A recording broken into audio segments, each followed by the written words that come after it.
నా ఊపిరిలో ఉయ్యాలేసి నూరేళ్ల కాలం నిన్ను లాలించాలి, వెచ్చని కలల్ని పంచాలి.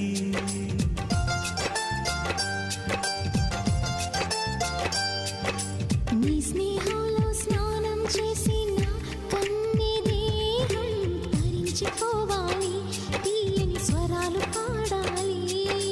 పరులకు ఎన్నడు తెలియని చల్లని చెలిమితో ఈ నానురాగం నీ గుండెనేమీటని. విరహపు వేడికి కనబడక విడవని జోడుగా ముడిపడగా అల్లి ఈ బంధం కలకాలముండిపోని. నీ కోసం జీవించా చిలక, నా ప్రాణం నీవే నిమ్మణితునగా.